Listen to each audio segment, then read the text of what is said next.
Hello everybody. I want to talk a little bit about how we can practice synchronizing our hand aids.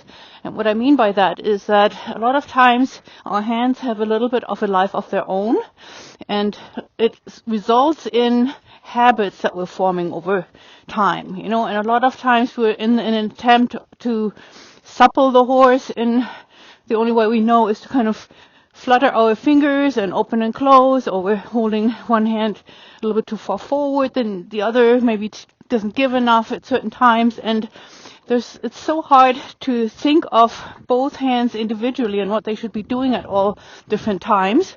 And so I want to show you one way of how you can improve and how you can become more aware of using your hands in a more synchronized manner. And so to start with, you need to understand that, of course, we're trying always to engage the horse in a circular manner. There's that circle of eights that I always talk about that I'm just going to go over real quick just so that it's in context with our hand aids. And, that circle of eights, the way I like to think of it, is always starting with our lower leg aids that activate the horse's hind end. The energy travels through the horse's body, hind end, over his back, through our body, into the neck, into the horse's mouth, and then from there back into our hands, and it closes the circle. And then, of course, our lower legs have to continue to keep this circular energy flow intact and going at all times, right? And so now our hands, as I said before, if they do things too individualized, which later on you can always vary from this concept in different ways, but in general, I think it's safe to say that when the inside hand, for example, takes, the outside hand needs to give, because that means that the horse is either bending or flexing or going around a curved or a corner-shaped line. And so you have to always think then also the opposite is true. When you flex the horse or make the horse bend a little bit to the outside hand takes, as I'm showing right now, and our inside hand, my left hand, has to give a little bit so that the horse can comfortably feel both rein aids in their mouth on both rings of their bit, right? So now I'm suggesting that we are putting both reins into one hand for a moment. And I right now have my right hand, I've crossed over, bridged my reins a little bit here, and I have a little bit of a shorter rein on the inside since we're on a circle. And my right arm just hangs down vertically, just very relaxed. And now I can use the whip. I'm still having both of my whips as I like in my hands. I can use my whip strategically. Ideally, I want to use it as a guidance tool and not really a lot here on the rib cage. I want to show the horse with my whip mostly and primarily where to engage more, and that is usually the hind legs. So even if my arm goes a little bit farther back, it might touch the horse right here. I always say between the hip bone and the stifle. That is a safe to shear point, a reflex point where your horse understands what you mean when you touch them there. If you touch them or even smack them a little bit on the rib cage, the whole horse will start to contract, and it usually results into more of a, tense than a engaged reactivity in the horse, and so we want to stay away from that. And unless you just don't want to do anything, you just let your arm hang down like this, right? So as you can see, my right hand constantly gives and takes to the horse's head motion, right? And Philly is a horse that has had a starting point, I believe, in her training that was perhaps not really, kind. She's been forever and ever really resistant and afraid of the bit. And I have come sort of to that conclusion that she always will need that extra little bit of almost a loopiness in her rein in order to feel comfortable. And as long as she sort of carries herself that way and doesn't invert her back, I'm fine with it. I know it's not ideal and it's not ultimately what we want in the classical sense, but this is where we are at with this horse. Just so in case you have questions about all that. So now if you were to sit in my spot right now, you would feel that the horse goes in and out of, rhythm, regular, a little bit less, a little bit more.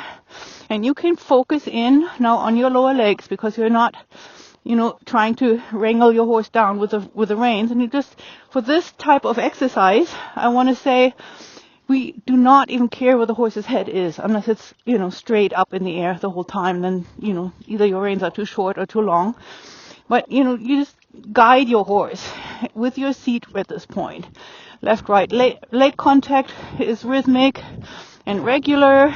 You feel your horse underneath you. I want to say, to varying degrees, fairly evenly in your seat bones. Your pelvic area is tilted back a little bit so you don't poke down on your horse. And then you're going to feel a little bit of tension in between your knees, which is always that ominous word that concept of the knee closure, but probably not a whole lot in this fairly mellow walk.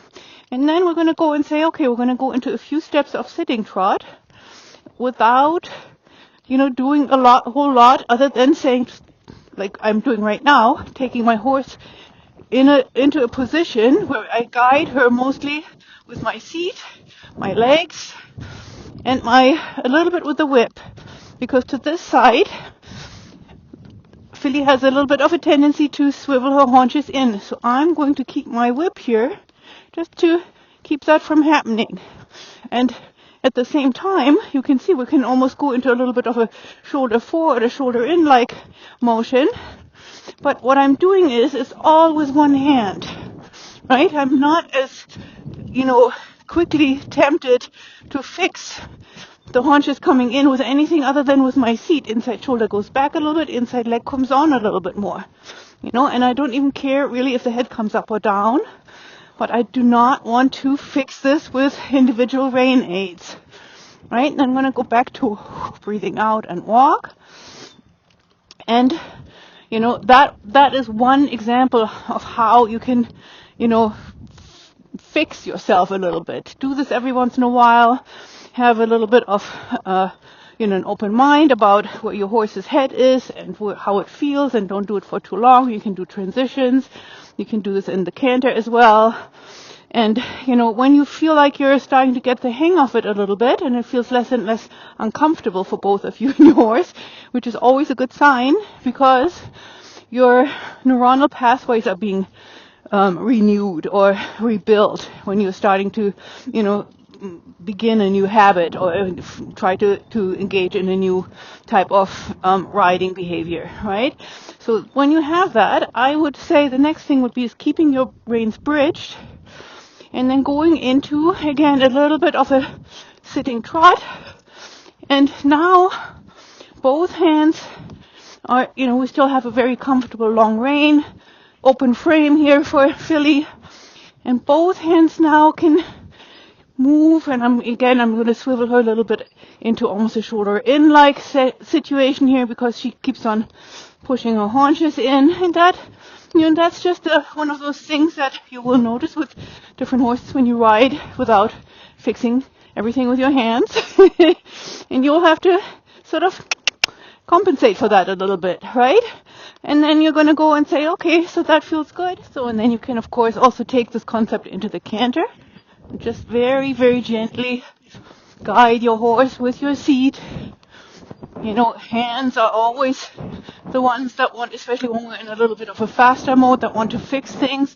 I totally surrender right now to the fact that my horse might not be always, in the perfect shape and frame and outline. But you get the idea. It's a little bit of surrendering to the moment and to feeling yourself and letting the horse respond, but also allowing for the imperfection of it all, which is the only way that we can learn and grow and rise up in our more finely tuned way of riding.